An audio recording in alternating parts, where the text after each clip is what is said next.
Komedyante na si Dinky Do, pumanaw na, at huling post nito bago pumanaw, dumurog sa puso ng maraming netizens. Pero bago pong ating balita, huwag pong kakalimutan mag-subscribe sa ating channel at pindutin ang notification bell para lagi po kayo updated sa ating mga balita.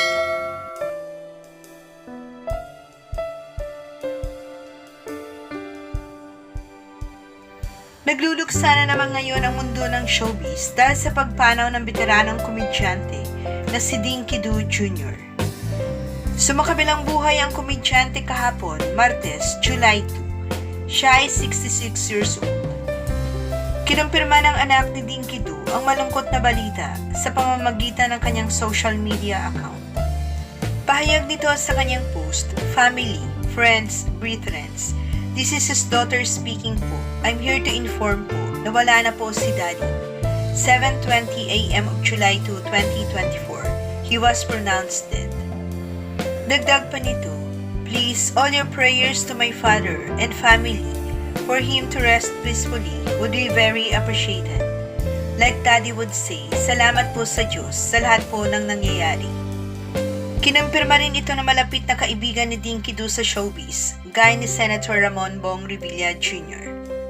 Pahayag ni Senator Revilla, "Ikinalulungkot po natin ang pagpanaw ng isa po nating kasamahan sa industriya na si Dinky Do. Atin pong ipinahahatid ang pakikiramay sa kanyang naiwang pamilya. Mahal sa buhay at mga kaibigan. Rest in peace, Dinky Do." Hindi naman na idinitalya ng pamilya ang dahilan ng kanyang kamatayan.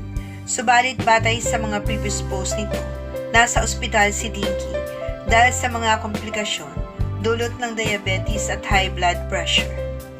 Samantala noong June 18, nabagabag naman ang maraming netizens sa huling post ng komedyante. Mababasa sa kanyang post na tila nananawagan ito sa kanyang mga anak na tulungan siya. Pahayag nito sa kanyang post, "Parang wala po akong pamilya, walang tumutulong na mga anak ko. Kunti na lang ang panahon ko po, pagpalain po kayong lahat mga anak ko."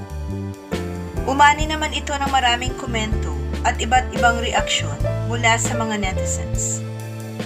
Si Dinky Do ay nagsimula sa showbiz noong 1986 sa pelikulang Inday Inday sa Balitaw. Simula noon ay nakilala na siya sa kanyang pagpapatawa at pagiging sidekick o kaibigan ng mga bida sa pelikula. Samantala noong 2022, sumabak din ito sa politika nang tumakbo siya bilang konsehal sa District 6 ng Quezon City, subalit hindi ito pinalad na manalo.